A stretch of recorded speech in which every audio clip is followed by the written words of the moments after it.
ಆತ್ಮೀಯ ವಿದ್ಯಾರ್ಥಿಗಳೇ, ಪರಿಶ್ರಮ ನವೋದಯ ತರಬೇತಿ ಕೇಂದ್ರ ಗೋಕಾಕ್ ಇವರ ವತಿಯಿಂದ ತಮಗೆಲ್ಲರಿಗೂ ತುಂಬು ಹೃದಯದ ಸ್ವಾಗತವನ್ನ ಕೋರುತ್ತಾ ಇವತ್ತಿನ ದಿನ ನಾವು ಇಂಗ್ಲಿಷ್ ವಿಷಯದ ಒಂದು 20 ಸಂಭವನೀಯ ಪ್ರಶ್ನೆಗಳನ್ನ ಡಿಸ್ಕಷನ್ ಮಾಡುವಂತಹ ಸಮಯ. ಅದಕ್ಕಿಂತ ಮೊದಲನೇದಾಗಿ ನಿಮಗೆ ಹೇಳುವುದಾದರೆ, ಮೊರಾರ್ಜಿ ಚಾಂಪಿಯನ್ ಎಂಬ ಈ ಒಂದು 50 ಮಾದರಿ ಪ್ರಶ್ನೆ ಪತ್ರಿಕೆಗಳ ಪುಸ್ತಕ, ಈ ಒಂದು ಪುಸ್ತಕ ಬಹಳ ಉಪಯುಕ್ತವಾದಂತಹ ಪುಸ್ತಕ. ಈ ಪುಸ್ತಕ ಮೊರಾರ್ಜಿ, ಆದರ್ಶ್, ಕಿತ್ತೂರು ರಾಣಿ ಚೆನ್ನಮ್ಮ, ಅಲ್ಪಸಂಖ್ಯಾತರ ಮೊರಾರ್ಜಿ, ಆಳ್ವಾಸ್ ಈ ಎಲ್ಲ ಮುಂಬರುವ ಪರೀಕ್ಷೆಗಳಿಗೆ ತುಂಬಾ ಉಪಯುಕ್ತವಾದಂತಹ ಪುಸ್ತಕ ಇದೆ ಆಗದ. ಇದರಲ್ಲಿ ಕನ್ನಡ ಮತ್ತು ಆಂಗ್ಲ ಮಾಧ್ಯಮದ ಮಾದರಿ ಪ್ರಶ್ನೆ ಪತ್ರಿಕೆಗಳನ್ನ ಹೊಂದಿದ 5,000 ಪ್ರಶ್ನೆಗಳನ್ನ ಹೊಂದಿದ ಕರ್ನಾಟಕದ ಪ್ರಥಮ ಪುಸ್ತಕ ಇದಾಗಿದೆ ಅಂತ ಹೇಳ್ತೇವೆ. ಇದು ಹೋದ ವರ್ಷದ ಎಲ್ಲಾ ಯಾವ ಎಕ್ಸಾಮ್ಸ್ ಗಳು ನಡೆದಿದಾವಲ್ಲಾಕ್ರಿ, ಸೊ ಆ ಎಲ್ಲಾ ಪ್ರಶ್ನೆ ಪತ್ರಿಕೆಗಳು ಇದರಲ್ಲಿ ಏನ್ ಮಾಡಿದ್ದಾರೆ, ಪ್ರಶ್ನೆ ಪತ್ರಿಕೆಗಳನ್ನ ಕೊಟ್ಟಾರ. ಈ ಒಂದು ಪ್ರಶ್ನೆ ಪತ್ರಿಕೆಗಳು ನಿಮ್ಗೆ, ಈ ಒಂದು ಪುಸ್ತಕ ನಿಮಗೆ ಬೇಕಾಗಿದ್ದಲ್ಲಿ ಕೆಳಗೆ ಕಾಣ್ತಿರುವಂತಹ ನಂಬರ್ಗೆ ನೀವು ಕಾಂಟ್ಯಾಕ್ಟ್ ಮಾಡಿ ಈ ಒಂದು ಪುಸ್ತಕವನ್ನ ತಮ್ಮದಾಗಿಸಿಕೊಳ್ಬೇಕಂತ ಹೇಳಿ ನಾನು ಕೇಳ್ತೇನೆ. ಇವತ್ತಿನ ದಿನ ನಾವು ಒಂದು 20 ಪ್ರಶ್ನೆಗಳು ಯಾವ ರೀತಿ ಮುಂಬರುವ ಪ್ರಶ್ನೆ ಏನ್ರಿ ಪರೀಕ್ಷೆಗಳಲ್ಲಿ ನವೋದಯ ಆಗ್ಲಿ ಮೊರಾರ್ಜಿ ಆಗ್ಲಿ ಯಾವ ಟಾಪಿಕ್ ಮೇಲೆ ಬರ್ತಾವ, ಬಹಳ ಇಂಪಾರ್ಟೆಂಟ್ ಆದಂತಹ ಕ್ವಶನ್ ಗಳನ್ನ ನಾವು ಇವತ್ತು ಡಿಸ್ಕಷನ್ ಮಾಡೋಣ. ಸಾಧ್ಯವಾದ್ರೆ ಎಲ್ಲವುಗಳನ್ನ ನೋಟ್ ಮಾಡ್ತಾ ಹೋಗ್ರಿ. ಕ್ಲಾಸ್ ನೋಡುವಾಗ ಒಂದು ಬುಕ್ ಮತ್ತು ಪೆನ್ ಸೈಡ್ ಇಟ್ಕೊಂಡು ಕೂತ್ಕೋರಿ. ಮುಂಬರುವ ಎಲ್ಲಾ ಪರೀಕ್ಷೆಗಳಿಗೆ ಬಹಳ ಅಂದ್ರೆ ಬಹಳ ಇಂಪಾರ್ಟೆಂಟ್, ಬಹಳ ಉಪಯುಕ್ತವಾದಂತಹ ಪ್ರಶ್ನೆಗಳು ಮತ್ತು ಟಾಪಿಕ್ಸ್ ಗಳು, ಉತ್ತರಗಳು ಇಲ್ಲಿ ನಿಮ್ಗೆ ಸಿಗ್ತಾವ. ಓಕೆ, ಫಸ್ಟ್ ಕ್ವಶನ್ಗೆ ಹೋಗೋಣ.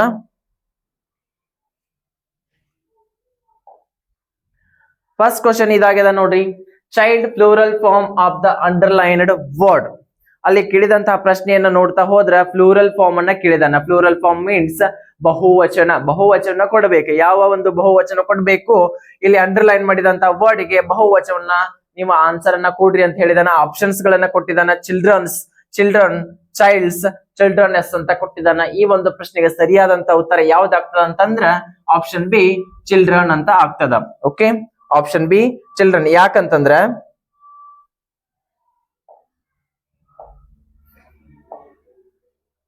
ಓಕೆ,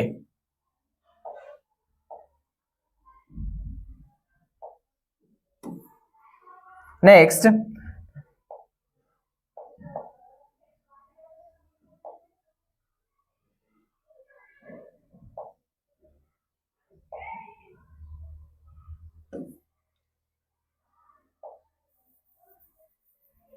ನೋಡ್ರಿ, ಈ ಒಂದು ಪ್ರಶ್ನೆ, child plural form of the underline word is children ಅಂತ ನೋಡ್ರಿ. ಚಿಲ್ಡ್ರನ್ಸ್ ಇದು ಆಗೋದಿಲ್ಲ. ಸೊ ಯಾಕೆ ಆಗೋದಿಲ್ಲ ಅಂತಂದ್ರೆ ಚೈಲ್ಡ್ ಅಂತಂದ್ರೆ CHILD ಚೈಲ್ಡ್ ಮಗು, ಚಿಲ್ಡ್ರನ್ ಅಂತಂದ್ರೆ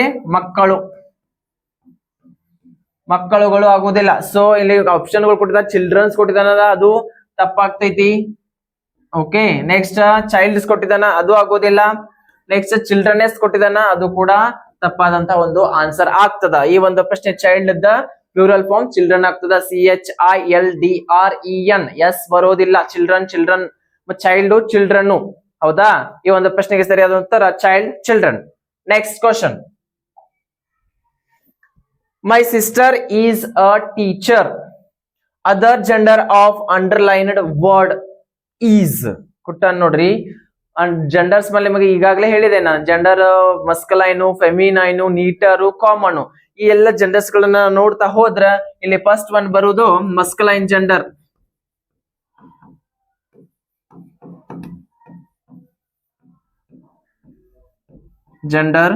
second one feminine, third one ಬಂದ್ಬಿಟ್ಟು ಕಾಮನ್, ಫೋರ್ತ್ ಒನ್ ನೀಟರ್ ಜೆಂಡರ್. ಇಲ್ಲಿ ನೋಡ್ರಿ, ಮಸ್ಕಲೈನ್ ಜೆಂಡರ್ ಅಂತಂದ್ರೆ ಅಲ್ಲಿ ಯಾವ ಒಂದು ಶಬ್ದಗಳು ನಮಗೆ ಏನು ಮಸ್ಕಲೈನ್ ಅಂದ್ರೆ ಪುಲ್ಲಿಂಗ, ಗಂಡು ಎಂಬ ಅರ್ಥವನ್ನ ಕೊಡ್ತಾವ, ಅಲ್ಲಿ ನಾವು ಅವಕ್ಕೆ ಮಸ್ಕಲೈನ್ ಅಂತ ಕರಿತೇವಿ. ಹಂಗಾದ್ರೆ ಬಾಯ್, ಫಾದರ್, ಹೌದಾ, ಇವೆಲ್ಲಗಳು. ನೆಕ್ಸ್ಟ್ ಫೆಮಿನೈನ್ ಅಂತಂದ್ರೆ ಗರ್ಲು, ಮದರು. ಸೊ ಇವೆಲ್ಲ ಫೆಮಿನೈನ್ ಜೆಂಡರ್ಸ್, ಅಂದ್ರೆ ಹೆಣ್ಣು ಎಂಬ ಅರ್ಥವನ್ನು ಕೊಡುವಂತ ಶಬ್ದಗಳು, ವರ್ಡ್ಸ್ ಗಳು. ನೆಕ್ಸ್ಟ್ ಕಾಮನ್ ಜೆಂಡರ್ಸ್ ಮೀನ್ಸ್ ಇಲ್ಲಿ ಬೋತ್ ಹೆಂಗಿರ್ತಾರ್ರಿ, ಇತ್ತ ಬಾಯ್ ಅಂಡ್ ಗರ್ಲ್, ಫೆಮಿನೈನ್ ಮಸ್ಕುಲೈನ್ ಎರಡು ಮಿಕ್ಸ್. ಪೇರೆಂಟ್ಸ್ ಆಗ್ಲಿ, ಎಕ್ಸಾಂಪಲ್ ಪೇರೆಂಟ್ಸ್, ಅಲ್ಲಿ ಪೇರೆಂಟ್ಸ್ ಅಂದ್ರೆ ಪಾಲಕರಲ್ಲಿ ಯಾರು ಬಂದ್ರು, ತಂದೆನೂ ಬಂದ, ತಾಯಿನೂ ಬಂದ. ಅದೇ ರೀತಿ ಸಿಂಗರ್ ಅಂತಂದ್ರೆ ಹಾಡುಗಾರಲ್ಲಿ ಯಾರೇ ಸ್ತ್ರೀಯೇ ಹಾಡಲಿ ಅಥವಾ ಯಾವ ಪುರುಷನ ಹಾಡಲಿ, ಬಟ್ ಹಾಡುಗಾರರು ಅಂತ ಕರೀತಾರೆ. ಸೊ ಡ್ಯಾನ್ಸರ್, ಈ ರೀತಿ ಪೇರೆಂಟ್ಸ್, ಡ್ಯಾನ್ಸರ್. ಸೊ ಲೈಕ್ ಈ ರೀತಿ ನೀಟರ್ ಜೆಂಡರ್ಸ್ ಅಂತಂದ್ರೆ ಇಲ್ಲಿ ನಿರ್ಜೀವ ವಸ್ತುಗಳು, ಜೀವವಿಲ್ಲದ ವಸ್ತುಗಳಿಗೆ ನಾವು ನೀಟರ್ ಜೆಂಡರ್ಸ್ ಅಂತ ಕರಿತೀವಿ. ನಿರ್ಜೀವಿಗಳು ಮೀನ್ಸ್ ಚೇರ್, ಟೇಬಲ್, ಲೈಕ್ ಈ ರೀತಿ ಈ ಎಲ್ಲ ಜೆಂಡರ್ಸ್ ಗಳಿಗೆ ನಾವು ಈ ಟೈಪ್ಸ್ ಆಫ್ ಜೆಂಡರ್ಸ್ ಅನ್ನ ಕೇಳಿದಾಗ ಮಸ್ಕಲೈನ್, ಫೆಮಿನೈನ್, ಕಾಮನ್, ನೀಟರ್ ಈ ಒಂದು ನೋಡ್ತಾ ಹೋಗ್ತೀವಿ. ಬಹಳ ಅಂದ್ರೆ ಬಹಳ ಈಸಿ ಅಂತ ಕಾನ್ಸೆಪ್ಟ್ ಐತಿ. ಬೈ ಸಿಸ್ಟರ್ ಅದರ್ ಜೆಂಡರ್ ಕೇಳಿದ ಒಮ್ಮೊಮ್ಮೆ ಏನ್ ಮಾಡ್ತಾನ, ಫೆಮಿನೈನ್ ಕೊಡ್ತಾನ, ಮಸ್ಕಲೈನ್ ಚೂಸ್ ಮಾಡ್ಬೇಕ, ಮಸ್ಕಲೈನ್ ಕೊಡ್ತಾನ, ಫೆಮಿನೈನ್ ಅನ್ನ ನಾವು ಚೂಸ್ ಮಾಡಿ ಆನ್ಸರ್ ಅನ್ನ ಚೂಸ್ ಮಾಡ್ಬೇಕು. ಇಲ್ಲಿ ನೋಡ್ರಿ ಸಿಸ್ಟರ್ ಅನ್ನೋದು ಏನೋದು ಫೆಮಿನೈನ್ ಜೆಂಡರ್, ಸಿಸ್ಟರ್ ಅಂತಂದ್ರೆ ಅಕ್ಕ ಅಥವಾ ತಂಗಿ. ಅದೇ ರೀತಿ ಆತರ ಅದರ್ ಜೆಂಡರ್ ಅಂತಂದ್ರೆ ಅಪೋಸಿಟ್ ಜೆಂಡರ್ ಅನ್ನ ನಾವು ಚೂಸ್ ಮಾಡ್ಬೇಕು. ಅಕ್ಕ ಅಥವಾ ತಂಗಿನ ಅಣ್ಣ ತಮ್ಮ, ಈ ಅಣ್ಣ ತಮ್ಮಗೆ ನಾವ್ ಏನಂತ ಕರಿತೀವಿ, ಆಂಟ್ ಅಂತ ಕರಿತೀವ, ಇಲ್ಲ ಫಾದರ್ ಅಂತ ಕರಿತೀವ, ಇಲ್ಲ ಬ್ರದರ್ ಅಂತ ಕರಿತೀವ. ಹೌದು, brother is the right answer. Sister, brother other gender. Aunt ಅಂತಂದ್ರೆ ಅದು ಫೆಮಿನೈನ್ ಆಗ್ತದ, ಫಾದರ್ ಅನ್ನೋದು ಮಸ್ಕಲೈನ್ ಆಗ್ತದ, ಸನ್ ಅನ್ನೋದು ಇದು ನಿಕ್ ಆಬ್ಜೆಕ್ಟ್. ಓಕೆ, ಅದು ಕೂಡ masculine gender. Next third one, short form of the we have is. Short form ಮೇಲೆ ಬಹಳ ಸಲ ಕ್ವಶನ್ ಗಳು ಅರೈಸ್ ಆಗಿದಾವ. ಬಹಳ ಈಸಿಯಾಗಿ ನಾವು ಈ ಆನ್ಸರ್ ಅನ್ನ ಫೈಂಡ್ ಔಟ್ ಮಾಡಬಹುದು. Short form of the we have is, we have ನೋಡ್ರಿ, ವಿ ಹ್ಯಾವ್ ಕೊಟ್ಟಾನ, ಇದಕ್ಕೆ ಶಾರ್ಟ್ ಫಾರ್ಮ್ ಅನ್ನ ಕ್ರಿಯೇಟ್ ಮಾಡಿ ಅಂತ ಹೇಳಿದಾನ. ವಿ ಅನ್ನ ನಾವು ಕ್ಯಾಶುವಲ್ ಆಗಿ ಬರ್ಕೊಳ್ಳೋನು, ಆದ್ರೆ ಎಚ್ ಎ ಹೋಗ್ತದ, ಅದ್ರ ಬದಲಾಗಿ ಅಪಾಸ್ಟ್ರಫಿ ಬರ್ತದ, ವಿ ಬರ್ತದ. Okay, this is the right short form of the we have. Correct ಅಥವಾ right short form of the we have. ಇಲ್ಲಿ ನೋಡ್ರಿ, ವಿಲ್ ಹ್ಯಾವ್ ಅದ, ವಿ ಹ್ಯಾವ್ ಅದ, ಡಬ್ಲ್ಯೂ ಹ್ಯಾವ್ ಅದ, ವಿ ಹ್ಯಾವ್ ಅದ. ಸೊ ಅದಕ್ಕಾಗಿ option B is the right answer. Next fourth question ನೋಡ್ರಿ, my teacher is dash European, put suitable article. ಕೊಟ್ಟಂತಹ ಪ್ರಶ್ನೆಯನ್ನ ಮೊದಲು ಅಂಡರ್ಸ್ಟ್ಯಾಂಡ್ ಮಾಡ್ಕೊಳ್ಳೋನು. ಯಾಕಂತಂದ್ರ ಪ್ರಶ್ನೆಗಳು ಏನಾಗಿರ್ತಾವ ಅಂತಂದ್ರ ರೀ, ಒಮ್ಮೆ ಬಹಳ ಕನ್ಫ್ಯೂಷನ್ ಆಗ್ತಾವ. ಸೊ ನಾವು ಕನ್ಫ್ಯೂಷನ್ ಆಗ್ಬಾರದು, ಅವನು ಕಾಮಾಗಿ ಓದಿ ಮೊದಲು ಅಂಡರ್ಸ್ಟ್ಯಾಂಡ್ ಮಾಡ್ಕೊಂಡ್ವಿ ಅಂತಂದ್ರ ಆರಾಮಾಗಿ ನಾವು ಆನ್ಸರ್ ಅನ್ನ ಮಾಡಬಹುದು. ಮೈ ಟೀಚರ್ ಈಸ್ ಡ್ಯಾಶ್ ಯುರೋಪಿಯನ್. ಹೌದಾ, ಫುಡ್ ಸುಟೇಬಲ್ ಆರ್ಟಿಕಲ್ ಅಂತ ಹೇಳಿದಾನ. ಇಲ್ಲೇನ್ರಿ ಯುರೋಪಿಯನ್ ಅದ. ಇದನ್ನ ಕನ್ನಡ ನೀವು ನೋಡ್ರಿ, ಆರ್ಟಿಕಲ್ ಚೂಸ್ ಮಾಡುವಾಗ ಏನ್ ಹೇಳಿತ್ತು, ಓವೆಲ್ ಸೌಂಡ್ ಬಂದವು. ಓವೆಲ್ ಸೌಂಡ್ ಬಂದ್ರೆ ನಾವು ಏನ ಹಚ್ಬೇಕು, ಕಾನ್ಸೋನೆಂಟ್ ಬಂದ್ರೆ ಏನ್ ಹಚ್ಬೇಕು, ಎ ಹಚ್ಬೇಕ. ಸ್ಪೆಸಿಫಿಕ್ ಆಗಿದಂತಹ ಆಬ್ಜೆಕ್ಟ್ ಗಳು, ಥಿಂಗ್ಸ್ ಗಳು ಬಂತಂದ್ರ, ಪ್ಲೇಸಸ್ ಗಳಾಗ್ಲಿ ಎಲ್ಲ ಬಂತಂದ್ರ ದ ಅನ್ನ ಹಚ್ಬೇಕಂತ ನಾವ್ ಹೇಳಿದ್ವಿ. ಸೊ ಇಲ್ಲಿ ಏನಿದೆ, ಯುರೋಪಿಯನ್. ನಮ್ಮ ಟೀಚರ್ ಏನದಾರ, ಶಿಕ್ಷಕರು ಯುರೋಪ್ ದೇಶದವರು, ಯುರೋಪಿಯನ್ ಅದಾರ. ಹೌದಾ, ಹಂಗ್ ಹೇಳಿದಾರ. ಸೊ ಈ ರೀತಿ ನೋಡ್ತಾ ಹೋದ್ರ ಅಲ್ಲಿ ಯುರೋಪ್ ಅಂತ ದೇಶವನ್ನ ಕೊಟ್ಟಿಲ್ಲ, ಯುರೋಪಿಯನ್ ಅಂತ ಹೇಳ್ತಿದಾರ. ಹೌದಾ, ಮೊದಲ ಪ್ರಶ್ನೆಯನ್ನ ಅರ್ಥ ಮಾಡ್ಕೊಡ್ರಿ. ಯುರೋಪಿಯನ್ ಅಂತಂದ್ರೆ ಇಲ್ಲಿ ಕನ್ನಡದಲ್ಲಿ ಇದನ್ನ ನೋಡ್ತಾ ಹೋದ್ರ ಕನ್ನಡದಲ್ಲಿ ಪ್ರೊನೌನ್ಸ್ ಮಾಡೋಣ ಇದನ್ನ, ಯುರೋಪಿಯನ್.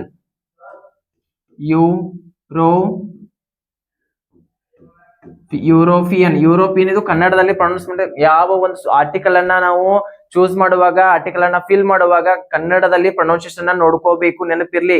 ಅದರ ಪ್ರೊನೌನ್ಸಿಯೇಷನ್ ಯಾವ ರೀತಿ ಇರ್ತದ, ಸ್ವರ ಇರ್ತದನೋ, ವ್ಯಂಜನ ಇರ್ತದ, ಅದರ ಆಧಾರದ ಮೇಲೆ ಮುಂದಿನ ಒಂದು ವರ್ಡ್ ಯಾವ ಆರ್ಟಿಕಲ್ ಮೇಲೆ ನಿಂತದ ಅಂತ ಹೇಳಿ ನಾವು ನೋಡ್ತೀವಿ. ಇಲ್ಲಿ ನೋಡ್ರಿ, ಯುರೋಪಿಯನ್ ಇಲ್ಲಿ ಹಂಗ್ ನೋಡ್ತಾ ಹೋದ್ರೆ ಇ ಮತ್ತು ಯು ಏನದ, ಓವೆಲ್ ಅದಾವ. ಓವೆಲ್ ಬಿಫೋರ್ ನಾವ್ ಏನ್ ಹಚ್ಬೇಕಂತ ಹೇಳ್ತಿದ್ವಿ, ಯಾನ್ ಅಂತ ಹಚ್ಬೇಕಂತ ಹೇಳಿದ್ವಿ. ಆದ್ರೆ ಓವೆಲ್ ಸೌಂಡ್ ಹಿಂದ್ಗಡೆ ನಾವು ಏನ್ ಮಾಡ್ಬೇಕ, ಯಾನ್ ಹಚ್ಬೇಕು. ಅದೇ ರೀತಿ ಇಲ್ಲಿ ಓವೆಲ್ ಅದನ್ನು ಕಾನ್ಸೋನೆಂಟ್ ಅದನ್ನ ನೋಡ್ತಾ ಹೋದ್ರೆ ಯು ಅನ್ನೋದು ಏನ್ರಿ, ಇದು ಕಾನ್ಸೋನೆಂಟ್ ಆಗ್ತದ. ಕಾನ್ಸೋನೆಂಟ್ ಹಿಂದ್ಗಡೆ ನಾವ್ ಏನನ್ನ ಫಿಲ್ ಮಾಡ್ಬೇಕ್ರಿ, ಬಿಫೋರ್ ಎ ಅನ್ನ ಫಿಲ್ ಮಾಡ್ಬೇಕು, ನೆನಪಿರ್ಲಿ. My teacher is a European. ನಮ್ಮ ಟೀಚರ್ ಏನದಾರ, ಒಬ್ರ ಯುರೋಪಿಯನ್ ದೇಶದವರ ಆಧಾರ ಅಂತ ಹೇಳಿ ಇಲ್ಲಿ ಅವ್ರ ಹೇಳಾಕತ್ತಾರ. ಈ ರೀತಿ ನಾವು ಬಹಳ ಕನ್ಫ್ಯೂಷನ್ ಆಗಾಕ್ ಹೋಗ್ಬೇಡ್ರಿ. ಇಲ್ಲಿ ಯಾನ್ ಬರುದಿಲ್ಲ, ಈ ಬಂದೈತಿ, ಇದು ಓವೆಲ್ ಐತ್ರಿ ಸರ್, ಯಾನ್ ಹಚ್ಬೇಕ್ರಿ, ಇಲ್ಲ, ತಪ್ಪು. ಏನ್ ಮಾಡ್ಬೇಕಂತಂದ್ರೆ ಕನ್ನಡದಲ್ಲಿ ಅದನ್ನ ಪ್ರೊನೌನ್ಸ್ ಮಾಡಿ ನೋಡ್ಬೇಕ. ಸೊ ಅವಾಗ ನಮಗ್ ಯಾವ ರೀತಿ ಯಾವ್ದು ಆರ್ಟಿಕಲ್ ಫಿಲ್ ಮಾಡ್ಬೇಕನ್ನೋದು ನಮಗ ಗುರ್ತ ಆಗ್ತದ. My teacher is a European. Okay, next question, desire meaning is. Previous class ಅಲ್ಲಿ ಈ ರೀತಿ ಒಂದು ಕ್ವಶನ್ ಆಲ್ವೇಸ್ ಬಂದಿತ್ತು. ಅದ್ರ ಮೀನಿಂಗ್ ಏನ, ಡಿಸೈರ್ ಮೀನಿಂಗ್ ಈಸ್ ಅಂತಂದ್ರೆ ಅದು ಡಿಸೈರ್ ಅಂತಂದ್ರೆ ಆಶೆ ಮತ್ತು ಹತಾಶೆ, ಈ ರೀತಿ ಡಿಸೈರ್ ಮತ್ತೆ ನಮಗೆ ಆತರ ಅರ್ಥ ಕೊಡ್ತದ. ಇತರದ ಮೀನಿಂಗ್ ಕೇಳಿದ ಸಿನೋನಿಮ್ ಅಂತ ನೋಡ್ತದ. ಲಿಫ್ಟ್ ಆಗ್ತದನ, ಇಲ್ಲ. ವಿಶ್ ನೋಡ, ಸ್ವಾಲೆನು, ಡಿವಿಯೇಟು ಇದರ ಅರ್ಥ ವಿಶ್. ಇದರ ಒಂದು ಆನ್ಸರ್ ಏನಾಗ್ತದ wish is the right answer. Desire wish, desire the meaning of wish. Desire ಅಂತ ಬಯಕೆ, ಆಶೆ ಮತ್ತ ಇವೆಲ್ಲ ಹತ್ತಾಶೆಗಳು ಇರ್ತಾವಲ್ಲ, ಸೊ ಇವಕ್ಕೆ ಡಿಸೈರ್ ಮತ್ತು ವಿಶ್ ಅಂತ ಹೇಳಿ ನಾವು ಕರಿತೇವೆ. Next question. Chalk the silent letter in this word is. Chalk pronounce ಮಾಡ್ರಿ. ಪ್ರೊನೌನ್ಸ್ ಯಾವ ರೀತಿ ಮಾಡ್ಬೇಕ? ಚಾಕ್, ಚಾಲ್ಕ್ ಅಲ್ಲ, ಚಾಕ್, ಚಾಕ್ ಈ ರೀತಿ ಪ್ರೊನೌನ್ಸ್ ಮಾಡ್ತಾ ಹೋದ್ರೆ ನಾವ ಅಲ್ಲಿ ಚ ಪ್ರೊನೌನ್ಸ್ ಆಗ್ತದ, ಕೆ ಪ್ರೊನೌನ್ಸ್ ಆಗ್ತದ, ಆದ್ರೆ ಎಲ್ ಏನಾಗ್ತಾ ಇಲ್ಲ, ಪ್ರೊನೌನ್ಸ್ ಆಗ್ತಾ ಇಲ್ಲ, ಅದೇ ಸೈಲೆಂಟ್ ಲೆಟರ್ ಆಗ್ತದ. ಸೊ ಆಪ್ಷನ್ ಗಳು ಕೊಟ್ಟದ, option C chalk. L is the silent letter of the in this word chalk. Chalk the silent letter L ಆಗ್ತದ, ಚಾಕ್. ಅದೇ ರೀತಿ ವಾಕ್, ಟಾಕ್, ಹೌದಾ? ಈ ರೀತಿ ಇಲ್ಲಿ ವಾಕ್, ವಾಕ್ ಅನ್ನತೇವಿ, ಟಾಕ್ ಅನ್ನತೇವಿ, ಎಲ್ ಏನಾಗತ್ತದ ಸೈಲೆಂಟ್ ಆಗ್ತದ, ಹೌದಾ? ಈ ರೀತಿ ಪ್ರಶ್ನೆ ನಿಮಗ ಬರ್ತಾವ, ಬಹಳ ಅಂದ್ರೆ ಬಹಳ ಇಂಪಾರ್ಟೆಂಟ್ ಇರ್ತಾವ. ಸಾಧ್ಯ ಆದ್ರೆ ಎಲ್ಲವುಗಳನ್ನ ನೀವ ನೋಟ್ ಮಾಡ್ತಾ ಹೋಗ್ರಿ. Okay, next question.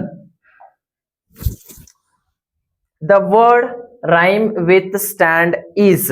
The word rhyme with stand, rhyming word ಕೇಳಿದಾನ. ಯಾವ ಒಂದು ವರ್ಡ್ ಅಂದ್ರ ಸ್ಟ್ಯಾಂಡ್ ಅನ್ನೋ ಒಂದು ವರ್ಡ್ ದ ರೈಮಿಂಗ್ ವರ್ಡ್ ಅನ್ನ ಕೇಳಿದಾನ. ಯಾವ ರೀತಿ ರೈಮಿಂಗ್ ವರ್ಡ್ ಅನ್ನ ನಾವು ಚೂಸ್ ಮಾಡ್ಬೇಕು? ಕೊನೆಯ ಒಂದು ಅಕ್ಷರಗಳನ್ನ ಕನ್ಸಿಡರ್ ಮಾಡಿ ಅವುಗಳು ಯಾವ ರೀತಿ ಅಲ್ಲಿ ಪ್ರೊನೌನ್ಸ್ ಆಗ್ತಿರ್ತಾವ ಆ ರೀತಿ ಅಂದ್ರೆ ರೈಮಿಂಗ್ ವರ್ಡ್ ಅನ್ನ ಅಂತಾರೆ ಪ್ರಾಸ ಪದಗಳು ಅಂತ ಹೇಳ್ತಾರೆ ಕನ್ನಡದಾಗ. ಇಲ್ಲಿ ನೋಡ್ರಿ, stand, sat, stand, that, stand, still, stand, brand, ಹೌದಾ? ಕೊನೆಯ ಒಂದು ಅಕ್ಷರಗಳದ ಪ್ರೊನೌನ್ಸಿಯೇಷನ್ ಸೇಮ್ ಬರ್ತಾ ಇದೆ, ಹೌದಾ? ಆ ರೀತಿ ನಾವ ರೈಮಿಂಗ್ ವರ್ಡ್ ಅನ್ನ ಚೂಸ್ ಮಾಡ್ತೀವಿ. ರೈಮಿಂಗ್ ವರ್ಡ್ ಬಹಳ ಈಸಿ ಇರ್ತೈತಿ, ಫೈಂಡ್ ಔಟ್ ಮಾಡ್ತೀರಿ. ಆದ್ದರಿಂದ option D is the right answer. Stand, brand, stand, brand ಆಗ್ತದ. Okay, sat rhyming word mat, that the what, still, will. So ಇವೆಲ್ಲ ಏನಾಗ್ತಾವ? ರೈಮಿಂಗ್ ವರ್ಡ್ಸ್ ಆಗ್ತಾವ. Next question, 8th question. Who wrote the poem results and roses? ನಿಮ್ಮ ಒಂದು 5ನೇ ತರಗತಿಯ 2ನೇ sem, may B ನನಗನ್ಸಿದ ಮಟ್ಟಿಗೆ ಸೆಕೆಂಡ್ ಸೆಮಿಸ್ಟರ್ ಇರುವಂತಹ ಒಂದು ಪೋಯಮ್ ರಿಸಲ್ಟ್ಸ್ ಅಂಡ್ ರೋಸಸ್ ಅನ್ನೋ ಒಂದು ಪೋಯಮ್ ಇದಾಗಿದೆ. ಈ ಒಂದು ಪೋಯಮ್ ಅನ್ನ ಬರೆದಂತಹ ಕವಿ ಯಾರು ಅಂತ ಹೇಳಿ ಅವರ ಕೇಳಿದಾರೆ. ಆ ಕವಿ ಹೆಸರನ್ನ ನೀವು ಹೇಳ್ಬೇಕು. ಯಾರು ಆ ಪದ್ಯವನ್ನ ಬರೆದಂತ ಕವಿ ಅನ್ನೋದನ್ನ ನಾವಿಲ್ಲಿ ನೋಡ್ತಾ ಹೋದ್ರ Abbie Farwell Brown, Edgar E Guest, Williamson, Bernard Shaw. ಈ ಒಂದು ಪ್ರಶ್ನೆಗೆ ಸರಿಯಾದಂತ ಉತ್ತರವನ್ನ ನೀವ ನನಗ ಕಮೆಂಟ್ ಮುಖಾಂತರ ಕಮೆಂಟ್ ಅಲ್ಲಿ ತಿಳಿಸ್ಬೇಕು. ಯಾಕಂತಂದ್ರೆ ನೀವು ಕಮೆಂಟ್ ಅಲ್ಲಿ ನಮಗ ಆನ್ಸರ್ ನ ತಿಳಿಸಿದ್ರಿ ಅಂತ ನಿಮ್ಮಿಂದ ನಮಗ ಎಷ್ಟು ರೆಸ್ಪಾನ್ಸ್ ಬರ್ತದ ಅಷ್ಟು ನಮಗೂ ವಿಡಿಯೋಸ್ ಗಳನ್ನ ಅದೇ ರೀತಿ ಕ್ಲಾಸಸ್ ಅನ್ನ ಮಾಡ್ಲಿಕ್ಕೆ ನಮಗ ಹುಮ್ಮಸ್ ಬರ್ತದ. ಸೊ ಈ ಒಂದು ಪ್ರಶ್ನೆಗೆ ಸರಿಯಾದಂತ ಉತ್ತರವನ್ನ ನೀವೇ ಕಮೆಂಟ್ ನಲ್ಲಿ ನಮಗ ತಿಳಿಸ್ಬೇಕು. ಓಕೆ, ರಿಸಲ್ಟ್ಸ್ ಅಂಡ್ ರೋಸಸ್ ಅನ್ನ ಪೋಯಮ್ ಅನ್ನ ಬರೆದವರು ಯಾರಂತ ತಿಳಿಸ್ಬೇಕು. ಬಹಳ ಅಂದ್ರೆ ಬಹಳ ಈಸಿ ಐತಿ. ಸೊ ನಿಮಗೂ ಪ್ರಾಕ್ಟೀಸ್ ಆಗ್ತದ ಅಂತ ಹೇಳ್ತಾ ಮುಂದಿನ ಪ್ರಶ್ನೆಗೆ ಹೋಗೋಣ. By shoes that dash your dash. ನಾವು ಶೂಸ್ ಗಳನ್ನ ಬೈ ಮಾಡೋನು. ಬೈ ಅಂತಂದ್ರೆ ಖರೀದಿ ಮಾಡೋದು, ಶೂಸ್ ಅಂತಂದ್ರೆ ಅದು ಏನ್ರಿ ಶೂಸ್ ಇರ್ತಾವಲ್ಲ ಬೂಟ್ಗಳು. ಸೊ ಲೈಕ್ ಆ ರೀತಿ buy shoes that dash your dash. ಎದಕ್ಕಾಗಿ ನಾವು ಏನ್ ಮಾಡೋನು? ಶೂಸ್ ಅನ್ನ ಬೈ ಮಾಡೋನು, ಖರೀದಿ ಮಾಡೋನು. ಬೈ ಅಂತಂದ್ರೆ ಖರೀದಿ ಮಾಡುವುದು. ಬೈ ಮೀನ್ಸ್ ಖರೀದಿ, BUY ಬೈ. ಇದ್ರ ಪಾಸ್ಟ್ ಟೆನ್ಸ್, ಸಾರಿ ಬಾಯ್,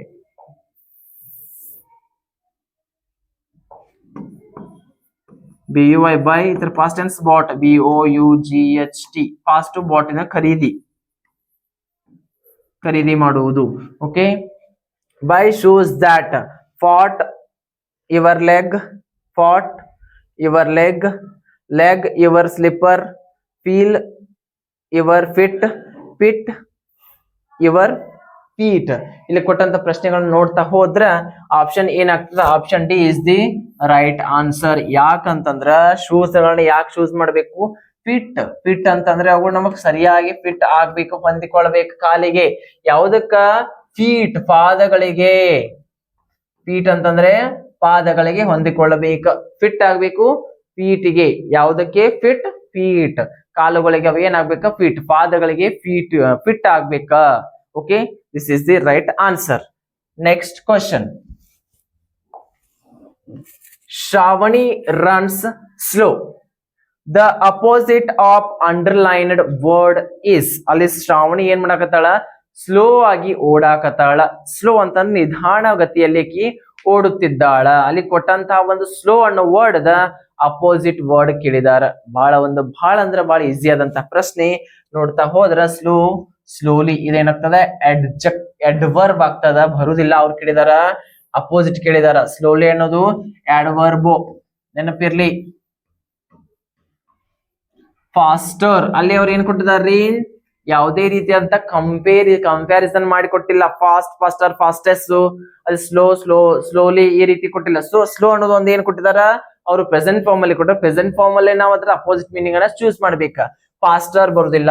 ಅದೇ ರೀತಿ ವಾಕ್ ಇದನ್ನು ವರ್ಬ್ ಆಗ್ತದೆ, ಇದು ಹೌದಾ. ಫಾಸ್ಟ್ ಅನ್ನೋದು ಏನ್ರಿ opposite word of the slow, because C is the right answer. Slow, fast, ನಿಧಾನ, ವೇಗ. ನಿಧಾನವಾಗಿ ಹೋಗಕ್ತಾ ಅಂತ ಅವ್ರು ಹೇಳ್ತಾರ, ನಾವು ವೇಗವಾಗಿ ಹೋಗತ್ತಾಳ ಅಂತೇಳಿ ಅದರ ವಿರುದ್ಧವಾಗಿ ಹೇಳ್ಬೇಕಾಗ್ತದ. Okay, next question.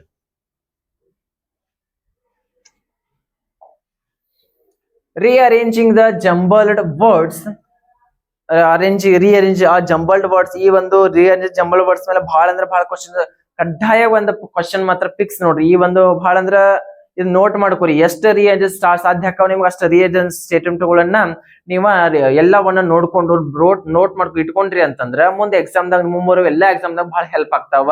ಓಕೆ ನೋಡ್ರಿ, rearrange the jumbled words. Jumbled words ಅನ್ನ ರಿಅರೇಂಜ್ ಮಾಡಿದ್ರೆ ನಮಗೊಂದು ಮೀನಿಂಗ್ಫುಲ್ ಸೆಂಟೆನ್ಸ್ ಸಿಗ್ತದ. ಯಾವ ರೀತಿ ಮೀನಿಂಗ್ಫುಲ್ ಸೆಂಟೆನ್ಸ್ ಸಿಗ್ತದ ಅಂತ ಹೇಳಿ ನಾವು ನೋಡೋಣ, ಹೌದಾ. Beautiful Ooty place very is ಕೊಟ್ಟಾನ. Very beautiful place is Ooty. Ooty first ನಾವು ಡಿಸ್ಕ್ರೈಬಿಂಗ್ ವರ್ಡ್ ಬರುವುದಿಲ್ಲ. ಯಾವುದೇ ಒಂದು ಸ್ಟೇಟ್ಮೆಂಟ್ ಅಲ್ಲಿ ಫಸ್ಟ್ ಡಿಸ್ಕ್ರೈಬಿಂಗ್ ವರ್ಡ್ ಬರುವುದಿಲ್ಲ. ನೌನ್ ಬರ್ತದ, ಕಾಮನ್ ನೌನ್, ಅಬ್ಸ್ಟ್ರಾಕ್ಟ್, ಯಾವುದೇ ರೀತಿ ನೌನ್ಸ್ ಗಳು ಬರ್ತಾವ ಅಥವಾ ಪ್ರೊನೌನ್ಸ್ ಗಳು ಬರ್ತಾವ. ಅದನ್ನ ನೆನಪಲ್ಲಿ ಇಟ್ಕೋಬೇಕು. ನಾನು ಪ್ರೀವಿಯಸ್ ಕ್ಲಾಸ್ ಅಲ್ಲಿ ಇದ್ರ ಬಗ್ಗೆ ಹೇಳಿದಾನೆ ನಿಮಗೆ. Okay, Ooty is very beautiful place. Ooty very beautiful is place, ಇದು ತಪ್ಪಾಗ್ತದ. Place is Ooty very beautiful, ಇದು ಗ್ರಾಮೆಟಿಕಲಿ ಮಿಸ್ಟೇಕ್ ಅದ. ಸೊ ಆದ್ದರಿಂದ Ooty is very beautiful place. Ooty ಅನ್ನೋದು ಬಹಳ ಒಂದು ಸುಂದರವಾದಂತಹ ಪ್ಲೇಸ್, ಸ್ಥಳ ಆಗೈತಿ. ಸುಂದರವಾದಂತಹ ಸ್ಥಳ ಯಾವುದು? ಊಟಿ ಆಗ್ಯದ. Ooty is very beautiful place. Ooty is very beautiful place ಅಂದ್ರೆ option B is the right answer. Okay, next question. Missing letter in G-O-N-D. Missing letter ಆ ಒಂದು ಕೊಟ್ಟಾರ್ರಿ. ಮಿಸ್ಸಿಂಗ್ ಲೆಟರ್ ಮೇಲೆ ಒಂದು ಕ್ವಶನ್ ಟಾಪಿಕ್ ಗಳ ಬಹಳ ಅಂದ್ರೆ ಬಹಳ ಬರ್ತಿರ್ತಾವ ಕ್ವಶನ್ಸ್ ಗಳು. ಬಹಳ ಈಸಿಯಾಗಿ ಫೈಂಡ್ ಔಟ್ ಮಾಡ್ಬೋದು. ನಿಮ್ಗೆ ಗೊತ್ತಾಗ್ಲಿ ಅಂದ್ರೆ ಕ್ವಶನ್ ಪೇಪರ್ ಲಾಸ್ಟ್ ಕಚ್ಚಾ ಒಂದು ಇದನ್ನ ಕೊಟ್ಟಿರ್ತಾರಿ, ಕಚ್ಚಾ ಇದನ್ ಮಾಡಾಕ್ರಿ. ಸೊ ರಫ್ ವರ್ಕ್ ಅಂತ ಕೊಟ್ಟಿರ್ತಾರೆ, ಕಚ್ಚಾ ಕೆಲಸಕ್ಕೆ ಅಂತ. ಅಲ್ಲಿ ಇವನ್ನೆಲ್ಲ ಬರ್ಕೊಂಡು ಆಪ್ಷನ್ಸ್ ಗಳು ಬರ್ಕೊಂಡು ನೀವು ಚೂಸ್ ಮಾಡ್ಕೋಬಹುದು, ಹೌದಾ. ನೆಕ್ಸ್ಟ್ ನೋಡ್ತಾ ಹೋದ್ರೆ ಇಲ್ಲಿ G-A-U ಬರುದಿಲ್ಲ, ಇ ಗೆ ಬರುದಿಲ್ಲ, G-R-O-U-N-D ಗ್ರೌಂಡ್, G-A-O-R-N-D ಗ್ರಾವ್ ಆಗುದಿಲ್ಲ. So option C G-R-O-U-N-D ground ಅಂತಂದ್ರೆ ಮೈದಾನ.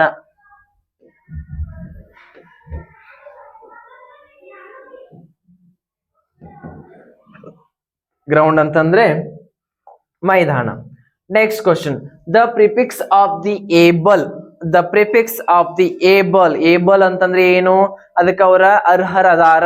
ಏಬಲ್ ಅಂತಂದ್ರೆ ಅರ್ಹರು. ಅದಕ್ಕ ಪ್ರಿಫಿಕ್ಸ್ ಅನ್ನ ಚೂಸ್ ಮಾಡಿದ್ಮೇಲೆ ಅದೇನಾಗ್ತದ? ಅಪೋಸಿಟ್ ಆಗ್ಬಿಡ್ತದ. ಅದರದ ಒಂದು ಅಪೋಸಿಟ್ ಆಗ್ಬಿಡ್ತದ, ಆಂಟೋನಿಮ್ ಆಗ್ತದ. ಸೊ ಏಬಲ್ ಅರ್ಹ, ಮತ್ತ ಅದ್ರದ ಪ್ರಿಫಿಕ್ಸ್ ಚೂಸ್ ಮಾಡಿದ್ರೆ ಏನಾಗ್ತದ? ಅದು ಅನರ್ಹರಾಗ್ತಾರ. ಸೊ ಇಲ್ಲಿ ಏನಾಗ್ತದ ನೋಡ್ರಿ, ಇನ್ಏಬಲ್ ಆಗ್ತದನೋ, ಡಿಸೇಬಲ್ ಆಗ್ತದನೋ, ಅನ್ಏಬಲ್ ಆಗ್ತದನೋ, ರೀಏಬಲ್ ಆಗ್ತದನೋ. ಸೊ ಈ ಒಂದು ಪ್ರಶ್ನೆಗೆ ಸರಿಯಾದಂತಹ ಉತ್ತರ ಅನೇಬಲ್. ಏಬಲ್ ಅದಾರ, ಅನೇಬಲ್ ಅದಾರ ಅಂತಿರ್ತಾರಲ್ಲ.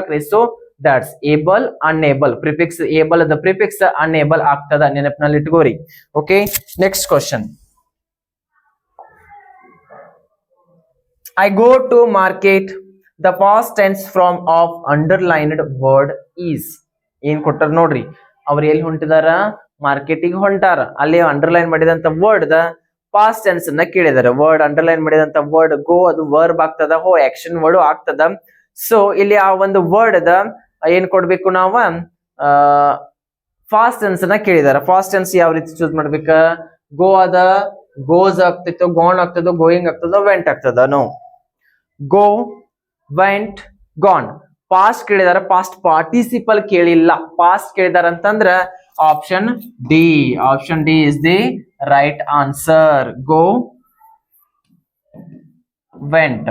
ಈ ತರದ ಪಾಸ್ಟ್ ಪಾರ್ಟಿಸಿಪಲ್ ಗಾನ್, ನೆನಪಿರ್ಲಿ.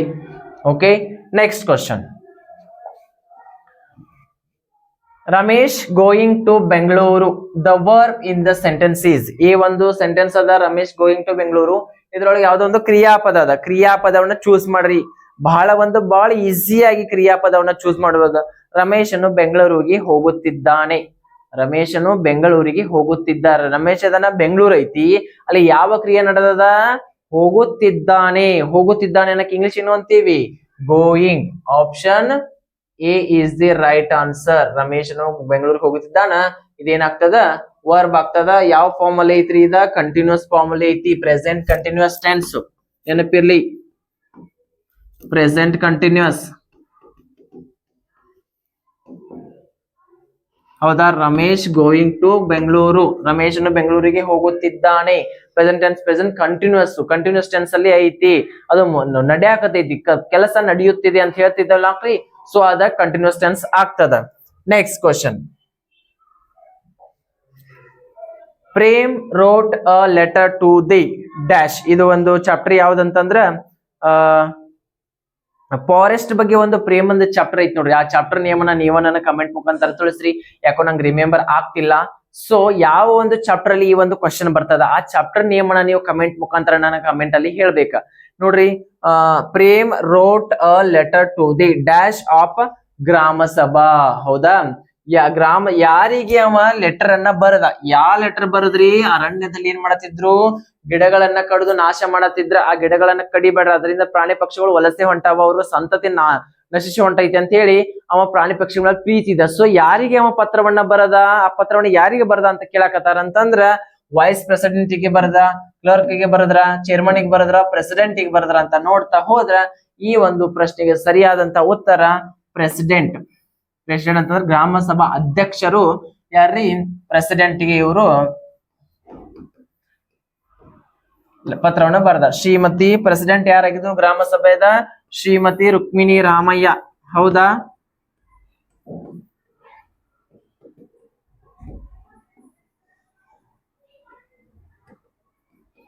ಹೌದಾ? ಶ್ರೀಮತಿ ರುಕ್ಮಿಣಿ ರಾಮಯ್ಯ ಅವರು ಗ್ರಾಮ ಸಭಾದ ಪ್ರೆಸಿಡೆಂಟ್. ಇದು ಈ ಒಂದು ಕ್ವಶನ್ ಬಹಳ ಸಲ ಅರೈಸ್ ಆಗ್ಯದ. ಸೊ ಆ ಒಂದು ಚಾಪ್ಟರ್ ಅಲ್ಲಿ ಅವರಂತ ಎಲ್ಲಾ 1 ಮಾರ್ಕ್ಸ್ ಕ್ವಶನ್ ಗಳನ್ನ ನೋಡ್ತಾ ಹೋಗ್ರಿ. Okay, next question. Umbrella is more useful in the. Umbrella ಅಂದ್ರೆ ಏನು? ಕೊಡೆ. ಕೊಡೆ ಛತ್ತರಿಗೆ ಅಂತ ನಮ್ಮ ಭಾಷೆ ಆಡುವ ಭಾಷೆ ಕರಿತೀವಿ ನಾವ. ಯಾವ ಒಂದು ಸೀಸನ್ ಅಲ್ಲಿ ಅದು ನಮಗೆ ಯೂಸ್ ಆಗ್ತದ? ಯಾವ ಒಂದು ಕಾಲದಲ್ಲಿ ನಾವು ಅಂಬ್ರೆಲಾವನ್ನು ಹೆಚ್ಚ ಬಳಕೆಯನ್ನ ಮಾಡ್ತೇವಿ ಅಂತ ಕೇಳಿದಾರ. ಈ ಒಂದು ಪ್ರಶ್ನೆಗೆ ಸರಿಯಾದಂತಹ ಉತ್ತರ ವಿಂಟರ್ ಅದ. ವಿಂಟರ್ ಅಂತಂದ್ರೆ ಚಳಿಗಾಲ.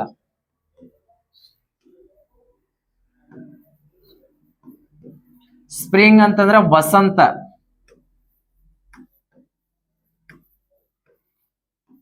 ಸೀಸನ್ ಆಫ್ ರೇನಿ ಅಂತಂದ್ರ ಮಳೆಗಾಲ. ಸಮ್ಮರ್ ಅಂತಂದ್ರ ಬೇಸಿಗೆ. ಎಲ್ಲ ಸಾಧ್ಯ ಆದ್ರೆ ಎಲ್ಲವನ್ನು ನೋಟ್ ಮಾಡ್ಕೊಂತ ಹೋಗ್ರಿ, ಬಹಳ ಯೂಸ್ ಆಗ್ತಾವ. ಓಕೆ, ಅಂಬ್ರೆಲಾವನ್ನ ಯಾವ ಸೀಸನ್ ಅಲ್ಲಿ ಯೂಸ್ ಮಾಡ್ತೇವೆ? Season of rainy. Rainy season ಅಲ್ಲಿ ನಾವೇನ್ ಮಾಡ್ತೇವೆ? ಯೂಸ್ ಮಾಡ್ತೇವಿ. ರೇನಿ ಮಳೆಗಾಲದಲ್ಲಿ ನಾವು ಅಂಬ್ರೆಲಾವನ್ನ ಹೆಚ್ಚು ಬಳಕೆಯನ್ನ ಮಾಡ್ತೇವಿ, ನೆನಪಿರ್ಲಿ. Okay, next question. My land poem is written by. My land ಅನ್ನೋ ಒಂದು ನಿಮಗ 1ನೇ sem may be first semester ಅಲ್ಲಿ ಇರುವಂತಹ ಒಂದು ಪೋಯಮ್ ಇದೆ. ಲಾಸ್ಟ್ ಪೋಯಮ್ ಮೇ ಬಿ ನನಗೆ ಮಸಿದೆ. My land rich and rare land ಅಂತ ಒಂದು ಪೋಯಮ್ ಅದ. ಸೊ ಆ ಒಂದು ಪೋಯಮ್ ಅಲ್ಲಿ ಯಾರು ಆ ಪೋಯಮ್ ಅನ್ನ ಯಾರು ಬರೆದ್ರು, ಕವಿ ಯಾರು, ಆ ಪೋಯಮ್ ಆಥರ್ ಯಾರದಾರ, ಬರೆದಂತ ಕವಿ ಯಾರದಾರ ಅನ್ನೋದನ್ನ ನೀವು ನನಗ ಕಮೆಂಟ್ ಮುಖಾಂತರ ಕಮೆಂಟ್ ಅಲ್ಲಿ ತಿಳಿಸಬೇಕು. ಯಾಕಂತಂದ್ರ ಕಮೆಂಟ್ ಅಲ್ಲಿ ತಿಳಿಸೋದ್ರಿಂದ ನನಗೇನಾಗ್ತದ, ವಿಡಿಯೋಗಳು ಹೆಚ್ಚು ನಿಮಗ ಇಂಟ್ರೆಸ್ಟ್ ಬರ್ತಿದಾವ ಅಂತ ಹೇಳಿ ನಿಮ್ಗೆ ಗೊತ್ತಾಗ್ತದ. ಸೊ ಎಲ್ಲಾ ಟಾಪಿಕ್ಸ್ ಗಳ ಬಗ್ಗೆ ನಾವು ಕ್ಲಿಯರ್ ಮಾಡ್ತಿರ್ತೀವಿ. ವಿಡಿಯೋಸ್ ಗಳ ಸರಿಯಾಗಿ ಮುಗಿಯೋವರೆಗೂ ಸರಿಯಾಗಿ ನೋಡ್ತಾ ಹೋಗ್ರಿ. ಯಾವುದೇ ರೀತಿ ಸ್ಕಿಪ್ ಮಾಡಕ್ ಹೋಗ್ಬೇಡ. ಸಾಧ್ಯ ಆದ್ರೆ ನಮ್ಮ ಯೂಟ್ಯೂಬ್ ಚಾನಲ್ ಅನ್ನ ಸಬ್ಸ್ಕ್ರೈಬ್ ಮಾಡ್ರಿ. ಯಾಕಂತಂದ್ರ ನಾವ್ ಮಾಡುವ ಎಲ್ಲಾ ವಿಡಿಯೋಸ್ಗಳು ನಿಮಗ ಫಸ್ಟ್ ಬಂದ ನಿಮ್ಗ ತಲುಪ್ತಾವ, ನೋಟಿಫಿಕೇಶನ್ ನಿಮ್ಗ ಬರ್ತಾವ. ಯಾಕಂತಂದ್ರ ಬಹಳ ಅಂದ್ರ ಬಹಳ ಯೂಸ್ಫುಲ್ ಆದಂತ ಕ್ಲಾಸ್ಗಳು ಅದಾವ್ರಿ. ಸೊ ಅದಕ್ಕಾಗಿ ನೆಗ್ಲೆಕ್ಟ್ ಮಾಡಕ್ ಹೋಗ್ಬೇಡ್ರಿ. ಇವೆಲ್ಲ ಪ್ರಶ್ನೆಗಳಿಗೆ ನಾವ್ ಏನ್ ಕ್ವಶನ್ ಕೇಳ್ತೇವಲ್ಲ, ಕ್ವಶನ್ ಗಳಿಗೆ ಕಮೆಂಟ್ ಮುಖಾಂತರ ಕಮೆಂಟ್ ಅಲ್ಲಿ ನೀವು ನಮಗ ಆನ್ಸರ್ ಅನ್ನ ಮಾಡ್ತಾ ಹೋದ್ರೆ ನಮಗೂ ಕೂಡ ಏನಾಗ್ತದ, ಇನ್ನೂ ವಿಡಿಯೋಸ್ ಗಳು ಮಾಡಾಕ ಹೆಚ್ಚು ಹೆಚ್ಚು ಹುಮ್ಮಸ್ ಬರ್ತದ ಅಂತ ಹೇಳಿ ನಾನು ಹೇಳ್ತಾನ. ಇಲ್ಲಿ ನೋಡ್ತಾ ಹೋದ್ರೆ ನೋಡ್ರಿ, ಈ ಒಂದು ಪ್ರಶ್ನೆಗೆ ಮೈ ಪೋಯಮ್ ಅನ್ನ ಯಾರು ಬರೋದ್ರು ಅನ್ನೋದನ್ನ ನೀವ ನನಗ ಕಮೆಂಟ್ ಮುಖಾಂತರ ಇಲ್ಲಿ 4 ಆಪ್ಷನ್ ಅದಾವ. ರವೀಂದ್ರನಾಥ್ ಟಾಗೂರ್, ಹರೀಶ್ ಚಂದ್ರ, ಥಾಮಸ್ ಡೇವಿಸ್, ವಿಶ್ವನಾಥ್ ದತ್ತ. ಈ ವಿಶ್ವನಾಥ್ ದತ್ತ ನಾನು ಬೇಕಾದ್ರೆ ವಿಶ್ವನಾಥ್ ದತ್ತ ಯಾರಂತ ಹೇಳ್ತೀನಿ. ವಿಶ್ವನಾಥ ದತ್ತ ಅವರು ಫಾದರ್ ಆಫ್ ಸ್ವಾಮಿ ವಿವೇಕಾನಂದ.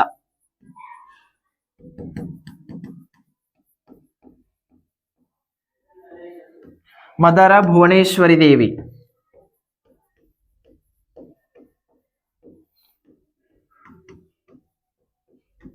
ಭುವನೇಶ್ವರಿ ದೇವಿ. ಒಂದು ಚೈಲ್ಡ್ಹುಡ್ ನೇಮ ಏನಾಗಿತ್ತು? ನರೇನ್ ಅಥವಾ ನರೇಂದ್ರ. ಲೇಟರ್ ಆನ್ ಇವನಿಗೆ ಏನಂತ ಹೆಸರಿಟ್ರು? ನರೇಂದ್ರನಾಥ್ ದತ್ತ.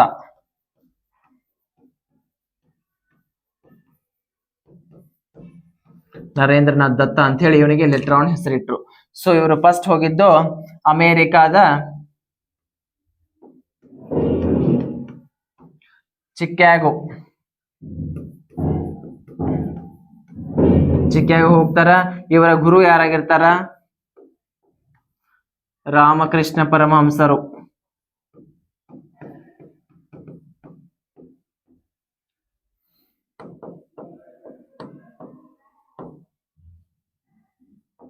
ರಾಮಕೃಷ್ಣ ಪರಮಹಂಸರಾಗಿರ್ತಾರ. ಸೊ ಈ ಎಲ್ಲ ಒಂದು ಚಾಪ್ಟರ್, ಆ ಚಾಪ್ಟರ್ ಮೇಲೂ ಬಹಳ ಅಂದ್ರೆ ಬಹಳ ಕ್ವಶನ್ಸ್ ಆಗಿದಾವ. ನಾನು ಕ್ವಶನ್ ಪೇಪರ್ ದಲ್ಲಿ ನೋಡಿದ್ದೇನೆ. ಆ ಚಾಪ್ಟರ್ ಕೂಡ ನೆಗ್ಲೆಕ್ಟ್ ಮಾಡಕ್ ಹೋಗ್ಬೇಡ್ರಿ. ಸ್ವಾಮಿ ವಿವೇಕಾನಂದರ ತಂದೆ ಹೆಸರು ವಿಶ್ವನಾಥ ದತ್ತ, ತಾಯಿ ಭುವನೇಶ್ವರಿ. ಅವರಿಗೆ ಮೊದಲು ಏನಂತ ಕರೀತು? ನರೇನ್ ಅಥವಾ ನರೇಂದ್ರ ಅಂತ ಕರೀತಿರು. ನರೇಂದ್ರನಾಥ್ ದತ್ತ ಅಂತಾನು ಅವರನ್ನ ನೆಕ್ಸ್ಟ್ ಲೇಟರ್ ಆನ್ ಕರೆದ್ರು. ನೆಕ್ಸ್ಟ್ ಅವ್ರು ಫಸ್ಟ್ ಹೋಗಿದ್ದು ಅಮೆರಿಕಾಗ, ಬೇರೆ ದೇಶಕ್ಕೆ ಹೋಗಿ ಸ್ಪೀಚ್ ಅನ್ನ ಕೊಡ್ತಾರ ಅಲ್ಲಿ ಅಮೆರಿಕಾದ ಚಿಕಾಗೋ ಒಂದು ನಗರದಲ್ಲಿ. ಅದೇ ರೀತಿ ಅವರ ಗುರು ಸ್ವಾಮಿ ವಿವೇಕಾನಂದರ ಗುರು ಯಾರಾಗಿದ್ರು? ಸ್ವಾಮಿ ರಾಮಕೃಷ್ಣ ಪರಮಹಂಸ. ಇವರು ಒಂದು ಸ್ಥಾಪನೆ ಮಾಡುವಂತ ಮಿಷನ್ ಯಾವ್ದು ಅನ್ನೋದನ್ನ ನಮಗ ನೀವು ಕಮೆಂಟ್ ಮುಖಾಂತರ ಕಮೆಂಟ್ ಮಾಡಿ ತಿಳಿಸ್ರಿ. ಮತ್ತೆ ಅದೇ ರೀತಿ ಮೈಲ್ಯಾಂಡ್ ಪೋಯಮ್ ಅನ್ನ ಬರೆದಂತ ಕವಿ ಹೆಸರನ್ನ ನೀವು ನಮಗ ಕಮೆಂಟ್ ಅಲ್ಲಿ ಹೇಳ್ಬೇಕಾ. Okay, next question. The synonym of help. Synonym ಅಂತ ಹೇಳಿದ್ದೇನೆ ನಾನು ಪ್ರೀವಿಯಸ್ ಕ್ಲಾಸ್ ಅಲ್ಲಿ ಹೇಳಿದ್ದೇನೆ. ಸಿನೋನಿಮ್ ಆಫ್ ದಿ ಹೆಲ್ಪ್ ಅನ್ನೋ ಒಂದು ವರ್ಡ್ ಅದ ಸಿನೋನಿಮ್. ಸಿನೋನಿಮ್ ಮೀನ್ಸ್ ಸಮಾನಾರ್ಥಕ ಪದಗಳು. ಸಮಾನಾರ್ಥಕ. ಸಿನೋನಿಮ್ ಅಂತಂದ್ರ ಸಮಾನಾರ್ಥಕ. ಆಂಟೋನಿಮ್ ಅಂತಂದ್ರೆ ವಿರುದ್ಧಾರ್ಥಕಗಳು.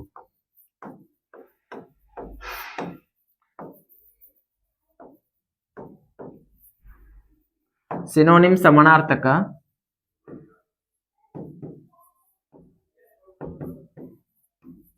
ಆಂಟೋನಿಮ್ ವಿರುದ್ಧಾರ್ಥಕ.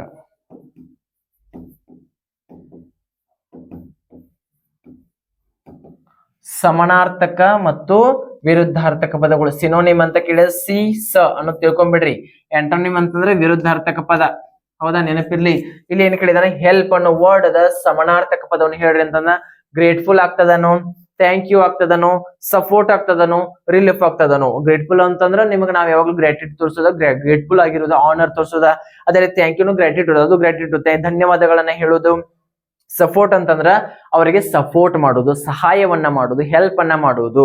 ನೆಕ್ಸ್ಟ್ ರಿಲೀಫ್ ಅಂತಂದ್ರ ಒಂದು ಯಾವುದೋ ಒಂದು ನೋವಿನಿಂದ ಅಥವಾ ಯಾವುದೋ ಒಂದು ಇಕ್ಕಟ್ಟಿನಿಂದ ರಿಲೀಫ್ ಆಗಿರ್ತಾರಲ್ಲ, ಸೊ ಅದ ರಿಲೀಫ್ ಆಗ್ತದ. ಇಲ್ಲಿ ನೋಡ್ರಿ ಏನಾಗ್ತದ? Help, support. Help the synonym ಏನಾಗ್ತದ? ಸಪೋರ್ಟ್ ಆಗ್ತದ. ನೆನಪಿರ್ಲಿ, ಹೆಲ್ಪ್ ದ ಸಿನೋನಿಮ್ ಸಪೋರ್ಟ್. ಸಾಧ್ಯ ಆದ್ರೆ ಎಲ್ಲ ಪ್ರಶ್ನೆಗಳು, ಅದೇ ರೀತಿ ಆಪ್ಷನ್ಸ್ ಗಳು ಮತ್ತೆ ಎಲ್ಲ ಉತ್ತರಗಳನ್ನ ಬರಿತಾ ನೋಟ್ ಮಾಡ್ತಾ ಹೋಗ್ರಿ. ದ ಲಾಸ್ಟ್ ಕ್ವಶನ್ ಏನದ ನೋಡ್ರಿ. ಬಹಳ ಸರಳವಾದ ಪ್ರಶ್ನೆ. ಏನ್ ಕೊಟ್ಟಿದಾನ? Rearrange the letters. ಲೆಟರ್ಸ್ ಗಳು ಏನದಾವ? ಇವು ಮಿಸ್ಟೇಕ್ ಅದಾವ. ಲೆಟರ್ಸ್ ಎಲ್ಲ ಏನದಾವ? ಇವ ಚೇಂಜಸ್ ಅಂತಂದ್ರ ಬೇರೆ ಬೇರೆ ತರನಾಗಿ ಕೊಟ್ಟಾನ. ಈ ಎಲ್ಲಾ ಲೆಟರ್ಸ್ ಗಳನ್ನ ಕೂಡ್ಸಿರ ನಮ್ಗೆ ಏನಾಗ್ತದ? ಒಂದು ಮೀನಿಂಗ್ ಫುಲ್ ವರ್ಡ್ ಸಿಗ್ತದ. ಮೀನಿಂಗ್ ಫುಲ್ ವರ್ಡ್ ಸಿಕ್ತು. ಸೊ ಯಾವ ರೀತಿ ಸಿಗ್ತದ? ಇಲ್ಲಿ ನೋಡ್ತಾ ಆಪ್ಷನ್ಗಳು: ಪಾರ್ಸ್ಲೇವ, ಸ್ಲೋಪ್ರೇ, ಪಾರ್ಸ್ವೆಲ್, ಫ್ಲವರ್ಸ್. ಇಲ್ಲಿ ಎಲ್ಲಾ ಮೂರು ಆಪ್ಷನ್ಗಳು ಅದಾವಲ್ಲ, ಇವೆಲ್ಲ ಗ್ರಾಮೆಟಿಕಲಿ ಮಿಸ್ಟೇಕ್ ಅದಾವು. ಹೌದಾ, ಈಸಿಯಾಗಿ ಫೈಂಡ್ ಔಟ್ ಮಾಡಬಹುದು. ಒಂದ್ ಸ್ವಲ್ಪ ನೀವು ಗಮನವಿಟ್ಟು ನೋಡ್ತಾ ಹೋದ್ರ ಬಹಳ ಸರಳವಾಗಿ ನೀವು ಈ ಪ್ರಶ್ನೆಗೆ ಉತ್ತರವನ್ನು ನೀಡಬಹುದು. Option D flowers. ಫ್ಲವರ್ಸ್ ಅಂತಂದ್ರೆ ಹೂಗಳು. ಫ್ಲವರ್ಸ್ ಅಂತಂದ್ರೆ ಹೂಗಳು. ಈ ಒಂದು ಪ್ರಶ್ನೆ rearrange letters flowers. Flowers means ಹೂಗಳು. ಎಲ್ಲಾ ವರ್ಡ್ಸ್ ಈ ತರ ಅದಾವ, ಇಲ್ಲಿ ನೋಡ್ಕೋರಿ. ಎಫ್ ಎಫ್ ಅದ, ನೆಕ್ಸ್ಟ್ ಎಲ್ ಎಲ್ ಅದ, ನೆಕ್ಸ್ಟ್ ಓ ಓ ಅದ, ನೆಕ್ಸ್ಟ್ ಆರ್ ಆರ್ ಅದ, ಇ ಇ ಕೂಡ ಅದ, ನೆಕ್ಸ್ಟ್ ಡಬ್ಲ್ಯೂ ಡಬ್ಲ್ಯೂ ಅದ, ಎಸ್ ಎಸ್ ಅದ. ಓಕೆ, ಇಲ್ಲೂ ಎಸ್ ಅದ, ಇಲ್ಲೂ ಎಸ್ ಅದ. ಓಕೆ, ಈ ಒಂದು ಫ್ಲವರ್ಸ್ ಅನ್ನೋ ಒಂದು ವರ್ಡ್ ಈ ಒಂದು ಲೆಟರ್ ದ ಕರೆಕ್ಟ್ ಆದಂತಹ ಮೀನಿಂಗ್ಫುಲ್ ವರ್ಡ್ ಆಗ್ತದ. ಇವತ್ತಿನ ಈ ಒಂದು ತರಗತಿ 20 ಪ್ರಶ್ನೆಗಳಿಂದ ಬಹಳ ಇಂಪಾರ್ಟೆಂಟ್ ಕ್ವಶನ್ ಮತ್ತು ಆನ್ಸರ್ಸ್ ಗಳು ಅದಾವ. ಸಾಧ್ಯ ಆದ್ರೆ ಎಲ್ಲ ವರ್ಡ್ ನೀವ್ ಏನ್ ಮಾಡ್ತಾ ಹೋಗ್ರಿ, ನೋಟ್ ಮಾಡ್ಕೊಂತ ಹೋಗ್ರಿ. ನಿಮಗೆ ತುಂಬಾ ಉಪಯುಕ್ತವಾದಂತಹ ಪ್ರಶ್ನೆಗಳು ಇವಾಗಿರ್ತಾವ.